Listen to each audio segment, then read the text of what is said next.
And we are. Wait, are we live? Yes. Yeah, we are finally live. It is Dan Canobbio. It is Chris Algieri. It is PPV.com Fight Week. Canelo Berlanga are coming to you live from Las Vegas. Thank you for everyone that is joining us. Chris landed like 10 minutes ago. He flew the plane from Florida. He landed the plane. He's here with us. Chris, Vegas, your first impressions. I've been here since Tuesday. I'm a little tired. Bring the energy. Man, I came in and I was like, the horse that has like the blinders on. Yeah. I was just like, get to the media center. But yeah, now we're ready to rock, baby. This is Canelo Fight Week. Energy's good. I saw Berlanga immediately on the way in. It was the first guy I saw in the media. Looking large and in charge. Big crew with him. Everybody's looking. He's got a massive entourage. Very big. Very big. He has a bigger entourage than Canelo does. Very glitzy. Oh yeah, I'm not surprised by that. Very glitzy. Some of my boys from Brooklyn, so I know a bunch of that crew. But yeah, no man, it's Vegas. We're here. We're here, baby. Live chat is popping right now. Christian Mandajueno. Live chat is finally back. That's right, my man. Barry, what's up? Joey Binder, awesome, live question mark? Yeah, we were figuring out a lot of things. Mitch, our super producer, he's shaking his head right now, but we're live. What does it matter? This looks great. There's a 50-50 chance that he's getting executed behind the camera right now. By the way, guys, we're putting out. No, it has nothing. We have a lot of cameras here. We're going live again tomorrow, post weigh-in, which is one of my favorite shows that we do, because that's when we run from the weigh-in. We run back here. We tell you what we saw. We'll give our final predictions, but that's tomorrow. Guys, for the listeners, the media center is legitimately 1.25 miles away from the weigh-in. So like when we get on there, we're literally hoofing it with our bags and everything to get from the weigh-in to right here. We're coming from the media center right now. Yep. We just had the undercard press conference. I spoke with Caleb Plant. I read some mean tweets. That's going to be awesome. That's coming to be on our social media. I talked to Rolly Romero. He had a lot to say. Tim Zhu just walked through here not too long ago. I missed Tim Zhu. I want to meet Tim Zhu. I like Tim Zhu. Tim Zhu's awesome. He's a throwback. He's fighting October 19th in Florida. Title fight against background Merc. I don't know how to say his name. And Dale Hopkins is here, the CEO of PPV.com, the most important person in the room, in my humble opinion. Who, if not for her, we would not be here. Right. I mean, this beautiful background, everything here is from Dale. We love Dale. And tonight we're going to Barry's Prime. Right, Chris? Of course. I mean, come on. We're not going to go. We're not going to go. We're going to change the script. No, we're going to Barry's Prime. We've been so successful in all these trips. Barry's is part of it. Yeah. Part of the equation. It's part of the equation. So we're going to Barry's Prime back to you tomorrow on how that meal was. 10 out of 10. How is Vegas today? Not that hot. About 90, high of 93. Yesterday, Chris, you missed this. There are some forest fires in California, and the smoke was wafting into Vegas. So when I woke up yesterday morning, smoky. A little hazy. When I got into the elevator, I was up on floor 21. I was like, all right, why does it smell like smoke? This is not good. And then some older gentleman said there's forest fire smoke. So the higher you're up, the more smoky it is. That makes sense. I thought about it. Yeah, it does make sense. So another reason to stay inside. And they want us inside anyway, but I try and get outside a lot in Vegas. It was impossible to get outside. So now we're not getting outside. There's no getting outside. Are they doing a ceremonial weigh-in tomorrow, or is it going to be the real weigh-in that we see? They don't do real weigh-ins anymore. It's very rare. I'm sure there will be a ceremony. Which I think is a good thing. You do? Yeah. Because of the health-wise of it. We don't need to see these guys sucked out. Because there's a vast difference in having a couple hours between the weigh-in and when you actually see them. Also, they're gonna put them in the same room together. I don't want to see two sucked out guys staring at each other, licking their lips. I want to see a little bit more. 32-ounce steaks, probably. Seafood towers, absolutely. I mean, Dan's been hitting the creatine. You guys see that? He's got to feed these guns. Bro, that's looking pretty good. He may be actually eating a big boy steak this time, and he's normally like a 6-ounce fillet guy, but now he's gonna step up. Well, maybe a 16. Yesterday I had steak, not steak. Yesterday I had chicken, and I had salmon the night before because I'm slowly building my way up to red meat tonight. Am I gonna throw you and Mitch under the bus right now? Why? Guys, we went to a steakhouse last time we were here. They both got salmon. Oh, is that? We went to Bavette's. Yeah, we went to Bavette Steakhouse. Yeah, you both got salmon, and you had Because you were paying for it, and I was like, all right, I'm gonna lighten. you got lighten it. espresso martinis. Yeah, and, so? and I thought I had 2 girlfriends that night. It was great. I was like, I had 2 girlfriends that night. Espresso martinis, baby. Let's go. Chris and Dan, salute to you, H Money. Who else we got? Chris McCumby looks like he's your older brother. That has been a I'm theme way older around than here. him. Like way older than him. That has been a theme in this room. When's Algieri landing? And then, is he related to Trevor McCumby? No, his last name is McCumby, guys. I'm Italian and Argentinian. Yeah. Where's the Canelo drip, Dan? All right, let's address it now. Oh, okay. Let's talk about it. This is big news, guys. Yesterday, Dan is buzzing. I did my video with Canelo Alvarez. We had it in plans. Dan's next Canelo Alvarez viral video. Yeah, we had this plan in for a while. So after the drip video, which went crazy viral, 10, 15 million views of Canelo making fun of my outfit, I said, we got to come up with something for September. So what we came up with at Team PPV was we're going to make PPV Canelo jumpsuits. And then I'm going to put the jumpsuit on, and I'm going to walk in the room, and he's going to have no choice. It's like a spy. He's going to have no choice but to say that is an outstanding outfit, Dan. It went right to plan. Team infiltration here. Yes. Dan infiltrated Did Team you Canelo. see Eddie Reynoso no sell me? Did you see that? I did see that. He looked at me like I had like 3 heads, and he was like, I was like, hey, man, I'm part of the team. He was like, so I was like a Make-A-Wish kid. I was like, no, bro, I'm part of the team. He was not feeling it. No, you're not. But once I stepped into the room, Canelo was doing another interview with someone else, and he saw me in the outfit. I saw the and his eyes lit up. Yeah. And then it was an awesome. Well, he recognized you. He was like, oh, that's a drip guy. And oh, wow, he's actually dressed like properly. So. Yeah. Canelo approval drip. Yeah. So I saw him earlier today too, and he also said he liked my fit today.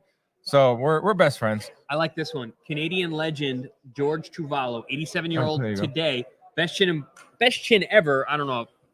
George Truvalo fought Muhammad Ali. Definitely arguable, but also Canelo probably the best chin in boxing right now. Yeah, I would argue that. I don't think that's really an argument. Best chin in boxing right now. So enough of the pleasantries and enough of everything that's been going on. That's what we like to do when we do these live shows. It's not your average Inside Boxing Live podcast. We like to paint the picture. We like to let you know what's going on here in Vegas. If you can't join us, we'll try to help you join us. Does that make sense?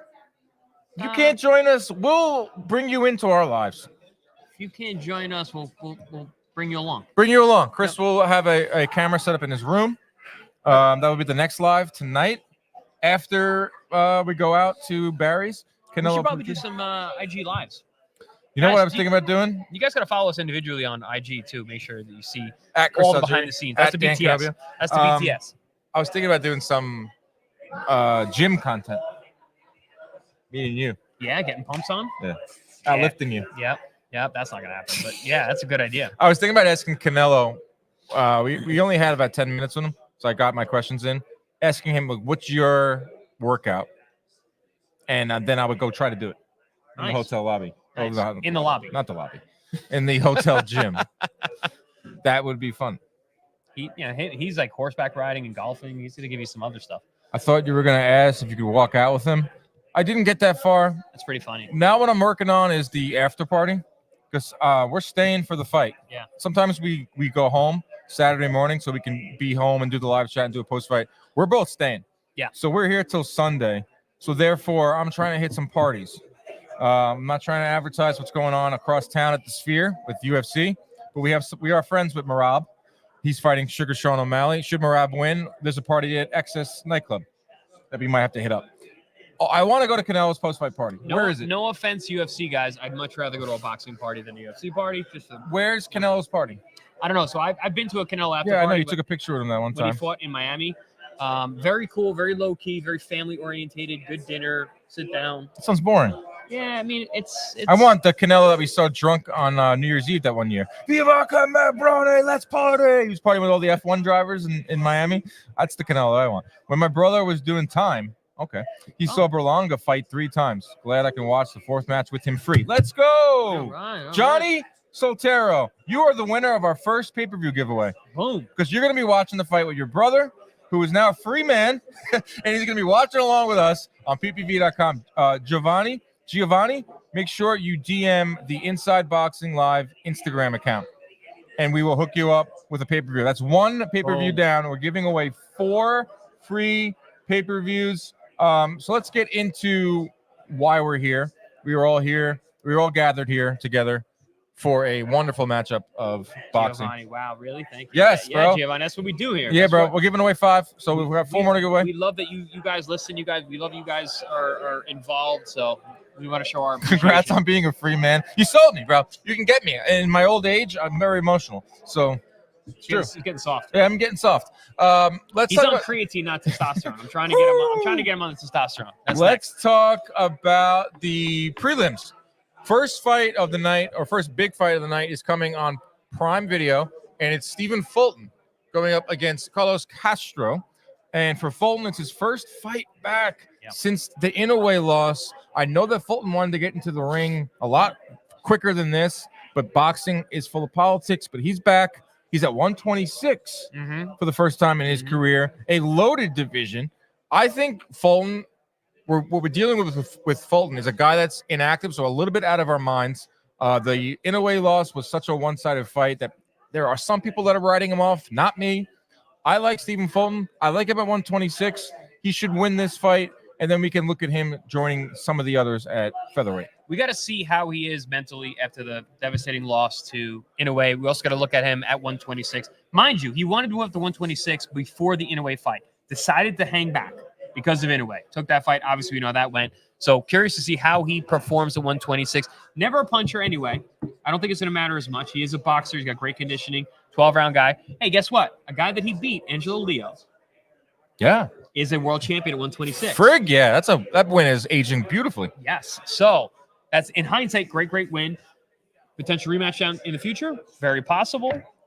Obviously, some promotional stuff involved in that, but I think there's a lot of work for Fulton to do at 126. Chris, I'll be part of the broadcast on Saturday night, which is just absolutely absurd to say out loud. I have a very nice suit that you will all see on Saturday night. I will be on the broadcast as part of DraftKings, giving out some live picks, giving out some odds, some parlays, and all that fun stuff. So I'm trying to look up the odds right now for this fight between Stephen Fulton and Castro. I think Fulton is a sizable favorite in this fight, as he should be. Would assume so. Yeah, Roman Villa is fighting on the prelims. I saw him walking around as well. He's a good fighter. 147. He's a guy with a couple wins is right back in the mix. Of course. The truth. Stephen Fulton looking to get back into the win column. Minus 1,000 favorite in this one. Carlos Castro, if you want to put some money on an underdog, plus 550. That is the prelim gang. Talked to Steven Espinosa, who formerly Showtime president, talking about Stephen Fulton. Stephen Fulton was making it very clear that he was not happy to be fighting on the prelims. I don't blame him. But everything I've heard is he's getting paid handsomely. Yeah. So, like, it comes down to, do you want the exposure or you're happy with the pay? I'll take the pay. He's coming off a fight where he took the pay. So he got paid handsomely for the Inoue fight. So his dollar amount's pretty high at this point. I understand him getting paid for this regardless of where it is, but I understand where he's from, but where he's coming from. But he's got to get busy. The only podcast that doesn't actually hate on Canelo. P.S. Love your book, Chris. Oh, thank you. We don't hate on any fighter. I don't think I've ever consistently hated on a fighter. What we do is, a fighter does something we don't like, we tell you how it is, and then we move on. Yep. We don't hold grudges. Some podcasts hold grudges. Some media people hold grudges. Not going to find that here. Short memory. I can't believe they downgraded him to prelims after fighting Inoue. I don't know. The move on that, I think, is more along the lines of, we want people to tune in to Prime. Yeah. So if you're tuning into Prime as a customer at home, Joey, you're getting a Stephen Fulton on Prime Video as part of your subscription. I think that's pretty cool. That's the way I look at it, at least. Let's move on to the main card. First fight of the night, I believe, is Rolly Romero going up against James. I don't know his first name. I don't know anything about this James guy. Do you? I know he's got a pretty good record. I know he's a pretty solid guy. I also know that Rolly's is a goddamn wild card. Anything can happen. Bro, he's walking around in a Japanese robe. Yeah, James might win. I feel like anyone on any given day might be able to beat Rollies. Like he's such a wild card. You He's never know an who's gonna enigma. show up. Enigma is a good one. James has power. Fill us in. James has power, says King. I should be sleeping. Wake up. How is James? I'll tell you how James is. Vegas This is one of the closer fights on the card, according to the odds. See? Rolly Romero is minus 250 favorite. Manuel James is plus 200 favorite. We're talking about a guy in Rolly who's a former world champion, like recently. And Vegas is like, no, we don't really think you got anything in there. So I think it's more of an indictment on Rolly, that line. So if you're thinking for that Rolly will get upset or not even an upset. Listen, if you're looking for a live dog on this card, that's the one. Well, James trained at Robert Garcia's gym. Oh, well, so he's in shape. He's had tough sparring. So Barroso's fallen spirit is going to float over Rolly like a dark cloud. Oh, man, our man. They aged out our guy. What did they do to them? Look what they did to my poor boy in Japan. You think he got paid for that? No. No? No. I was hoping the answer was yes. It's not. No? You got nothing over there to get bludgeoned? I'm sure somebody got paid. Probably not him, though. I got Rolly losing a decision. If you take what's the over-under? Over 8.5 rounds is minus 115. James by decision is plus 400, according to DraftKings. Wow. So you got some value there. All right, let's move on to our next fight on this card. Caleb Plant versus Trevor McCumby, not related to Chris Algieri. I think if this is one of those things where I had this with Carl Frampton. Everyone's like, "Oh my God, you guys look so much like." And we sit next to each other, and people are like, "Oh, you don't look like at all." He's like 5'1". Well, he's also very small. But I'll show you the picture of me and Frampton. It's so funny how many people are like, "Oh my God, you guys are like twins," and then like we took a photo next to each other, and like don't look alike at all. Same thing with me and McCumby. You put us next to each versus other, Algieri. not gonna be the same. Chris is retired. Yeah, and I mean we are the same age. Would you? Oh my God, that's true. We are the same age. No, I think he's 1 year older. He's 41. Okay, yeah. So he's like 6 months older than me. Yeah. He looks like he's 40 years older than me. But Algieri's biggest victory. What does he consider his best win? I mean, if it's not Provodnikov, then what is it? That's the best win. But the Emmanuel Taylor fight's pretty epic. The Amir Khan performance was really big. Win in my book. Yeah, the Tommy Coyle fight was great fight, really fun fight. Jose Peralta, for you old heads in there, go look up that one. NBC Sports. That was my first prospect fight. I think I threw 1,100 punches in a 10-round fight in that one. Really good. Could look that up. Very fun fight. McCumby is a decorated amateur. Yes, let's talk about Trevor McCumby. I know a lot about McCumby because he just burst onto the scene. Not really, but in terms of the public eye for this type of card, because everyone's like, who the heck is Trevor McCumby? Wearing the MAGA hat, he's got he's wearing the camo, he's got the mustache, he's pushing the buttons. He's a country boy. Caleb Plant. You sparred with him? No. So you sparred at a gym with him. I was in camp with McCumby about 12 years ago, Robert Garcia's camp, Robert Garcia's Boxing Academy. We were in Oxnard at that time when he first moved into Oxnard. And I did 4 camps there. I was with McCumby for about a year. He was sparring with Kelly Pavlik at that time. And now he was young, but he was a highly, highly touted top-ranked prospect. Cameron Duncan, who was a major, major manager, all the top-ranked guys back then, was one of his guys. And super athletic, good amateur background, physical, always in great shape. So I think he's very overlooked in terms of his caliber because, like you just said, he just burst on the scene. It's not really true. He just spent a lot of time out of the ring and really out of the spotlight because he got into some trouble over some peds. He got a fight taken off of his record, disappeared for a number of years. Very hard to stay relevant when those kind of things are occurring. But the guy can fight. He can fight. Vegas doesn't think so. Caleb Plant installed as a minus 1,400 favorite. Wow, that's why. Trevor McCumby at plus 750. Trevor can punch. How do you see this fight playing? Because we know what Plant is. I think anyone that sleeps on Caleb Plant anymore is just foolish. This is a guy that fought Durrell, Uzcategui, Canelo Alvarez. Sleeping on him? I don't know, sleeping on him. I just think I feel like he gets a lot of respect from fighters. He gets a lot of respect from fighters. What I mean by that is I think he should win by knockout, but I'm hesitant to put money down on a Caleb Plant knockout. I would always be hesitant to put money down on a Caleb Plant knockout, but then he'll deliver knockout of the year against Durrell. He will he's great at using outside noise to his advantage. McCumby's been talking a ton of trash. Yep. And Caleb Plant's like, who the heck are you? Right. I'm Caleb Plant. I'm a former world champion. Is he going to use that in his? Can he stop him? Is what I want to know, because no one's betting money line Caleb Plant. Can Plant get a stoppage? He can, absolutely. You know, because Plant is a boxer. We said that when we did our little vignette of Caleb Plant's fundamentals. The guy's a boxer, but he can punch too. We saw that in the Durrell fight, and we've seen that pretty much every guy that he was outclassing, he stops. You know, so it's when he meets guys that are on his level that he has to box a lot more. You know, we saw that in Benavidez, we saw that Canelo obviously lost both those fights. Usagate, very, very good fighter. That was a very tough fight.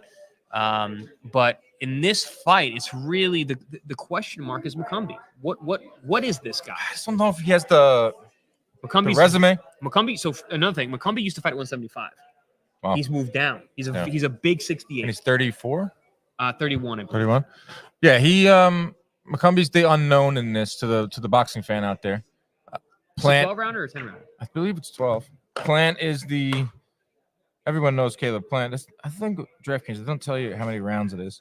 Caleb Plant by stoppage minus 225. So that's not expected. Caleb Plant by decision plus 220. That's pretty good odds. I don't know. I don't know how durable McCumby is at the world-class level. He got rocked on Pro Box when he fought Chris Pearson.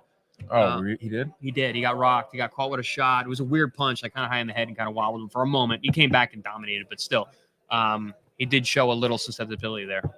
After watching him versus Canelo, Plant has all the props for me. Yes, that should be. I was really impressed with him with Benavidez. I thought he was much better in that fight than he was against Canelo. I think Keggy doesn't agree. Plant got the stuffing kicked out of him in the Benavidez fight. He might not be the same guy we knew. That was pretty long ago, though. That's an interesting point. But I believe that when you fight Canelo, it's the Canelo experience. A lot of times it makes you a better fighter. If it doesn't completely wash you, it makes you a better fighter. I think he learned a lot in that Canelo fight, and he brought that into Benavidez fight. Because if he didn't learn that, he would have got stopped in the Benavidez fight. Because Benavidez is a beast and was landing big shots. Yeah. So that's the I would say the third fight of the night. Could be the co-main, as far as I know. I don't know the exact order. Arislandi Lara is taking. I don't know which one's which. Arislandi Lara, age 41, is hopping into the ring against Danny Garcia, who has not fought in 2 years. It is a catch weight of 157 pounds, but it is for the WBA middleweight title. You got all that? You got all that? Because that is a lot to digest. But these are two household names to boxing fans. The only reason this fight's happening. It's Lara, who is now somewhat of a puncher. He's not a mover anymore because he's 41. Yep. He's sitting down on shots. Danny Garcia, who has one hell of a hook, who has pretty decent footwork, but it's been a long time since he's been in the ring, bro. 2 years. Definitely not decent footwork. Danny is a plotter. He needs to be set. He's a counter puncher. Fantastic timing. Great left hook. Punches with you. Punches in the middle. Very, very dangerous. Really good timing. He's a counter puncher. Decent jab. Good right hand. Left hook is the punch. But never fought at 60. And now is walking into a title fight against a 41-year-old. It's pretty amazing. I don't understand. What I don't understand about this fight is like what it leads to. Because. Well, the weight class is so barren.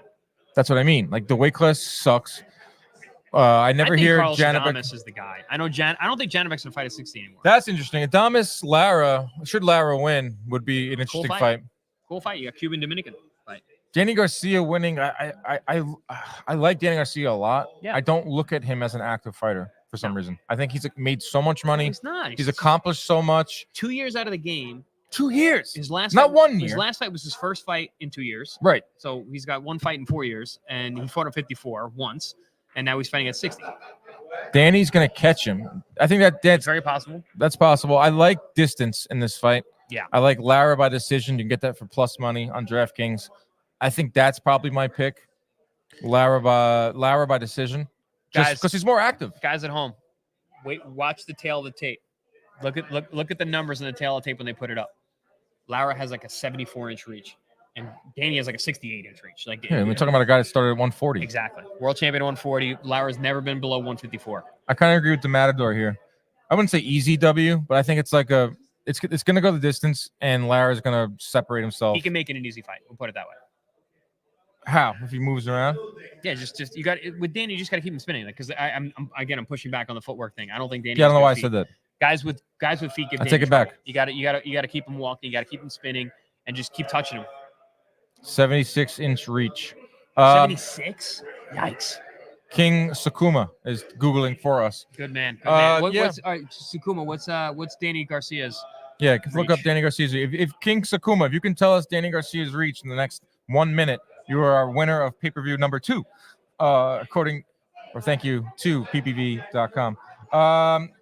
Set the scene in here right now. Jim Lampley is walking around. We have the PPV crew. It's a little quiet in here now because things started really early here. Yeah, we got a little fight week fatigue going on. It was right an now. 11 a.m. start local time for the undercard press conference. And then Canelo was in here at 10:30 a.m. He got here before me. Canelo was walking around.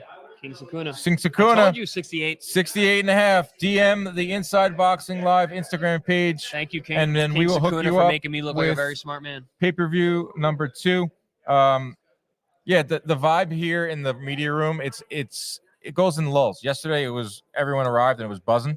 We had the Canelo press conference. And then today a little bit of a lull. But some fighters are coming in. We're seeing Tim Tszyu. We're seeing Canelo walk through. That creates a buzz. And then tomorrow, there'll be another fever pitch because of the weigh-in, because we're one day closer. We're on the eve of the big fight. Different, though. Well, I love weigh-in. Different.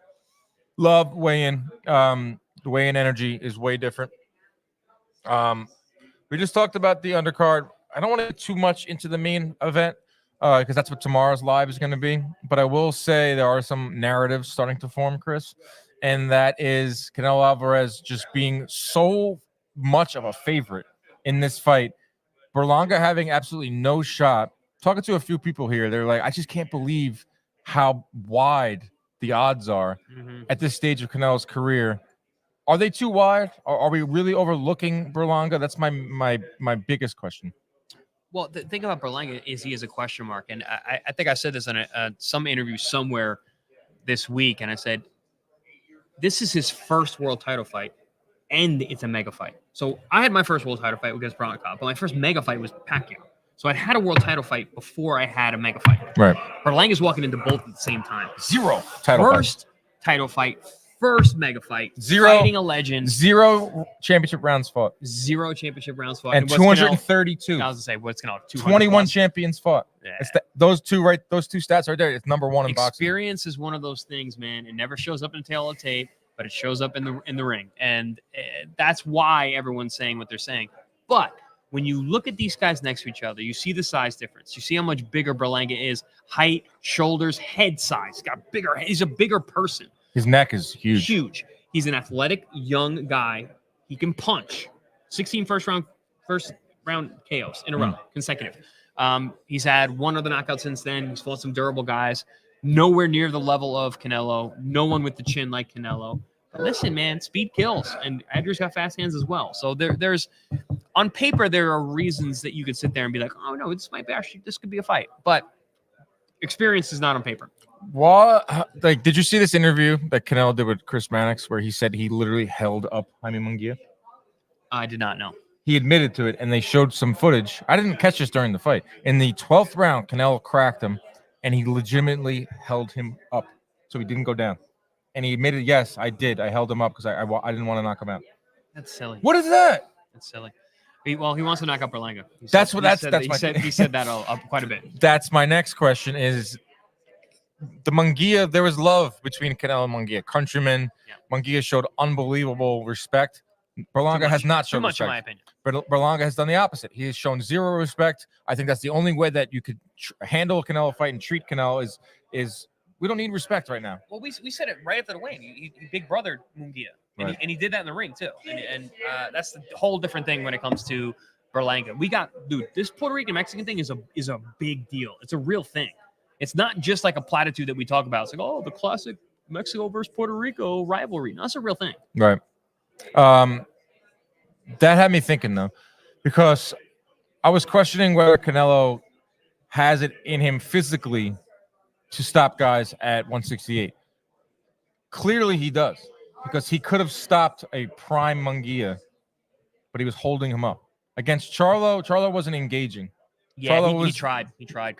He tried, but Charlo gave him nothing. Charlo gave still him dropped him. Still dropped him. Dropped Munguia. Dropping everybody. That's what I mean. The power's still there. Power's still there. He's dropping him. Hasn't that finishing touch. Hasn't had a stoppage since 2021. Next question. Will Berlanga come forward with reckless abandon, or will the moment get to him? Will the counterpunching of Canelo get to him? So that's what the big key in this fight is, I believe. How it goes is how Berlanga chooses to fight it. Yes. So if Berlanga brings the energy that he's brought to the press conferences prior to yesterday and goes out there and just goes to fight, I think it'll be a lot more interesting, especially early on. More opportunities for him to get caught and countered because Canelo is a brilliant counterpuncher, but it's going to be a very exciting fight while it happens. It's kind of like on your shield. It's also his best chance to win, is to hit and hurt the older guy early. And then maybe build off that, maybe get a stoppage, maybe just wear him down as the fight wears on. But that's another thing. As the fight wears on, whose conditioning is going to hold up better? Is it going to be the older 33-year-old, or is it going to be the young guy who hasn't been there yet? Canelo. So many questions. And yes, it's going to be Canelo. I actually love the way Canelo's fighting now. It's just smarter. It's craftier. It's still powerful. It's beautiful. I love watching him fight. I cannot wait. I think there's a lot of people that are looking for the Benavidez fight. Of course, there's a lot of people talking about Canelo. As a fan of boxing and as a fan of Canelo, I'm like embracing this week. This is how many more Canelo weekends do we have? We say that all the time. I know. I know a lot of people in our positions, media people and guys who cover fights. They have a lot of hate for Canelo, and like they said, we're the only podcast who doesn't hate on him. I have gripes. I definitely have gripes, but at the same time, I mean, the guy is a fantastic fighter, and fight weeks are awesome. These are fun. I look forward to Canelo fight weeks, and we're coming down to the wire. The twilight of the Canelo era is coming, so we're not going to have a lot more of these. So we better enjoy them while we can. I'm enjoying it. I'm having fun this week. It's been a heck of a week so far because we got here Tuesday night. It's the earliest I've ever got to Vegas. We still have a lot planned. We have a lot of content coming your way. Anyone that could answer who Canelo fought in his debut, first person to answer who Canelo fought in his debut gets pay-per-view number 3. Feverish typing for Google right now. Whoever can tell who did Canelo fight in his debut, winner answer gives a free pay-per-view courtesy of ppv.com. This is number 3 going out? Yes, not Cotto's brother. Modelo's and Boxing. Yes, this episode, of course, is brought to you by ppv.com. Tomorrow night, live interactive chat. Jim Lampley, who is now... Hey, Jim. You going to be in the chat tomorrow? What's that? Will you be in the chat tomorrow? Yeah. Yes. Jim is confirmed for the chat. So is Chris Algieri. So is Lance Pugmire. 8 p.m., sir, on ppv.com. Okay. There we go. I will be in the chat. Lance Pugmire will be in the chat. I will be on the broadcast, bouncing back and forth. It's going to be a hell of a night. Stream it to your phone, tablet, all your devices. And let's have ourselves a watch party. Abraham Gonzalez? Is it Abraham Gonzalez? Thumbs up, Mitch? Thumbs up, Mitch says yes. Abraham Gonzalez. Wait, make sure he was the first one. Who was the first one? Because they came through. Barry Parton up. Wait. They've been coming through. Oh my God, there's so we got many a race of to them. the finish. When I was talking to Jim, I put my head down for a race to second. the finish here. You guys are good. It's this guy. Wait, go up a little bit. No, it's here. Is that the one? Yep. That's the Adrian R. Adrian R. DM the Inside Boxing Live Instagram account to get yourself a free pay-per-view. Well done. That was a photo finish. Yeah, I want to switch up topics here. Shakur Stevenson, see this? Broke bone in his hand, or had his hand injury, and his fight versus Joe Cordina is not postponed. It is straight up off. Good. And I know I didn't love the fight. I thought it was okay fight. Didn't have to see Shakur Stevenson versus Joe Cordina. Don't like that the fight is off with Shakur having a hand injury, and he posted a picture from the hospital. He had surgery. This isn't just like, oh, I want to do some. Yeah, apparently it was a tendon, soft tissue, not a bone. It's not like it's going to take longer. Right. It's not like Shakur is going to, do some rest and some physical therapy. I'm sure he will do that as well. But we're talking 6 months out. Cordina fight early 2025. I'm like, no way. That's the next part of this deal, is that they're not rescheduling the Cordina fight from everything I'm seeing. Another fight, right? Who? Cordina. Yeah, I believe. Yeah. But they're not rescheduling the Cordina fight, and they are going to jump right to Shakur Zepeda, William Zepeda, we'll see. Which is what we really want to see. We'll see. Zepeda is potentially fighting Tevin Farmer. That's some dirty work right there. Tevin Farmer going from Raymond Murataya to William Zepeda in his retirement tour. They're trying to use him up. Good God. I don't love Zepeda versus Tevin Farmer. Get another payday. It's a Saudi card. Okay. before you step in there with Shakur and ultimately probably get a loss. It's a fluid situation, but as of right now, Shakur versus Cordina is off, and Shakur versus Cepeda could potentially happen in the first quarter of 2025. I like that plan. I don't like that it happens to happen because of Shakur getting hurt, though. But if we get Shakur Cepeda, we're not going to see Shakur for a while, which is very unfortunate. You think so? Yeah, it's going to be a while. Dude, I've had hand injuries. You never know how the recovery is going to go. Like you come back, you got to do everything right. Obviously, he's having surgery. Obviously, it's soft tissue. It's not a bone. Bones are different. Bones heal. You put a plate in it. The bone grows around. It gets hard. It's 6 weeks. Bones heal. 6 to 8 weeks, and then recovery from there. Tendons are a little different, and it's day by day. So you got to see. We're all day by day. Yeah, man. That's life. Dre League. Day by day. Daughter's birthday. You get a pay-per-view. Oh. Just like Oprah, you get you get a car. You get a car. Vacuum. You get a car. Dre League, hit us up on the Inside Boxing Live Instagram, DM us, and you get yourself a free pay-per-view. Brian asked if he's smoking crack. Victor is asking Brian if he's smoking crack because Brian thought that Tevin beat Murataya. No. Eddie Hearn said he'd be ready by February. I don't know if Eddie's a doctor. He is tall, he is handsome, but I don't know if he's a doctor. He is walking around this room too. Nobody wants to see Shakur fight anymore. What? Says Adam. That's not the true. Announcer at the next Shakur fight will say, and the crowd's going wild. He's going wild.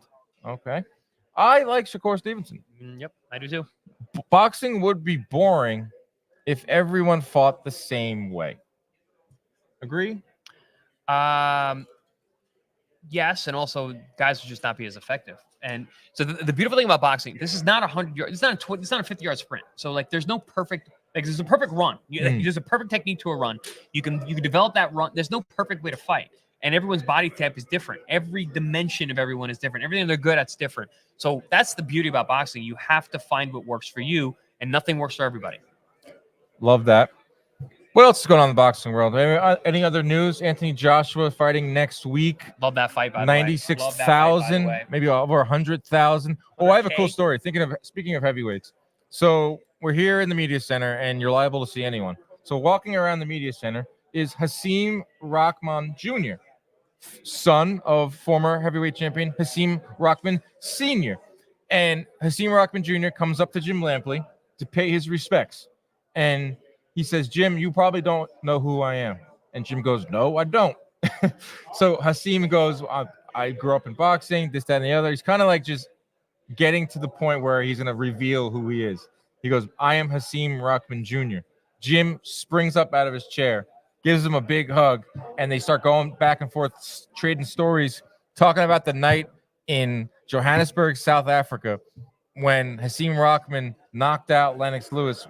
What I think has got to be top 10 underdog story or top 10 underdog upset in boxing history. Absolutely. Cool. Just awesome seeing Rahman Jr. talk to Jim and Jim sharing stories. Then I went over to Rahman and was like, dude, I grew up we're about the same age. You know, I grew up going to fights too. Like you grew up going to fight. It was just a cool little moment that happens here in the media center. Yeah. And those kind of things are, those little stories that you would never know unless you were here, and most fans will never, ever be here. So no fans will be here. It sucks. They should open it up sometimes to fans. I disagree, but no one will be. There was like I wouldn't say a fan, but there was a kid here who loves our show. Said he watches with his dad, and they send each other snippets of our show back and forth. That's very cool. Does it get any cooler than that? I love hearing stuff like that. Hey guys, remember the Teofimo Josh Taylor fight party you put it on? Yes. Still one of my fondest boxing memories. Zero Hai Zhang. And I towered over everyone. Yeah, we're gonna do more of those. Those are kind of hard to put together, but we will have another fight party. Very fun. I know people loved it. I so many people tell me, oh, you gotta do it again. You gotta do it again. What else we got? Let's answer some questions. Dan, David Chase Sopranos doc was dope. Yeah, it was. I told people to watch it on Twitter. Did you catch that? No. On HBO Max, 2 episodes on the making of Sopranos with David Chase telling the story. I cried, I laughed, I learned. Can we go back to boxing? I cried, I laughed, and I learned. Lennox shouldn't have done Ocean's 11 movie before the Rockman fight. Yes. Good. That's a nice caveat right there. Very true. He was filming scenes for Ocean's 11 fighting not Not Vladimir Klitschko, but Vitaly Italy. Klitschko. Yep, Italy. Yep. I remember Rockman Jr. getting destroyed in this fight. It was Other way around. Vladimir. Other way around. It was not Vitaly because he fought Vitaly. It was Vladimir, right? Rockman Jr. was supposed to fight Jake Paul. How many pay-per-views are left? You get the last one. That's how many pay-per-views are left. One more, and it's coming to you. Yizhak G. Yizhak G. Cool name. DM the Inside Boxing Live Instagram account. You got yourself a free pay-per-view. You think Canelo going to fight Bivol? If Bivol beats Beterbiev. I think Bivol's in the running. Canelo is dead set on that. Chris, you're gonna shake your head. He shouldn't, especially if Bivol beats Beterbiev, because then he's even scarier.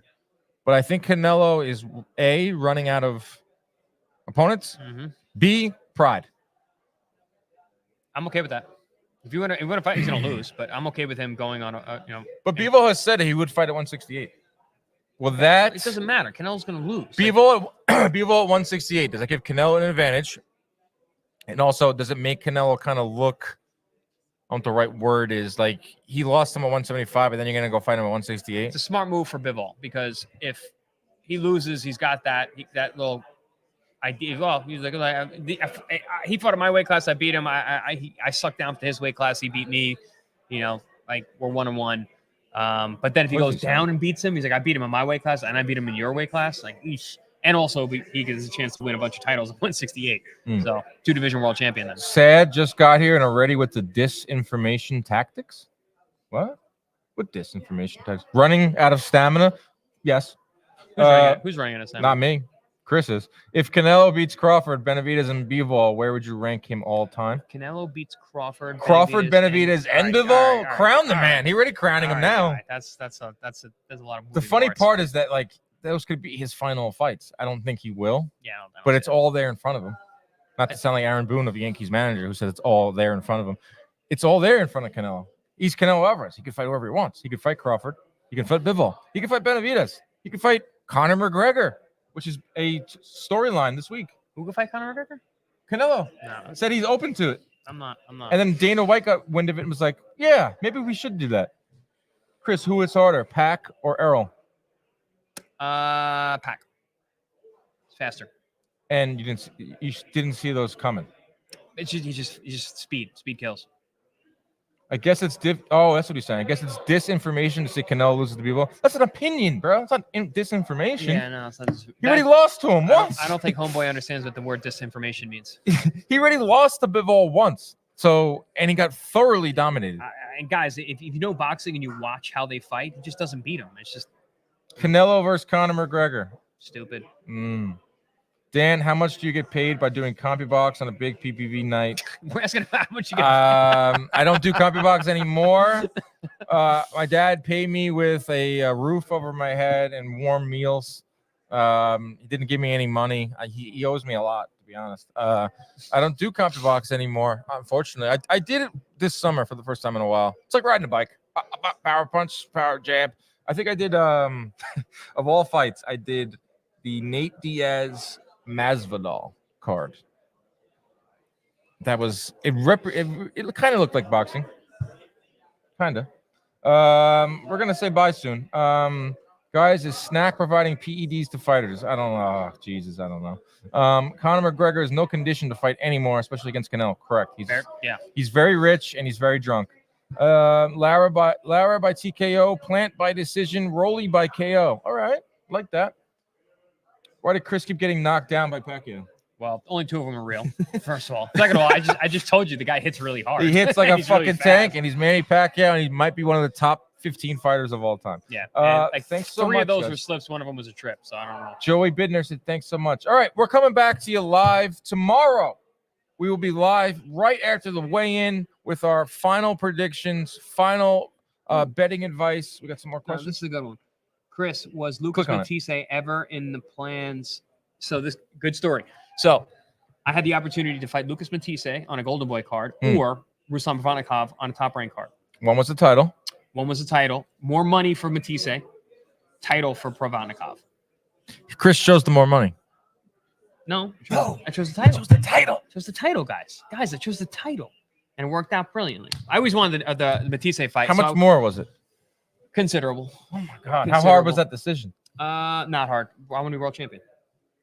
I always liked the Batista fight, and he was actually going to make a comeback. And I was talking to Robert Diaz about it. I was like, if he comes back, I'll fight him.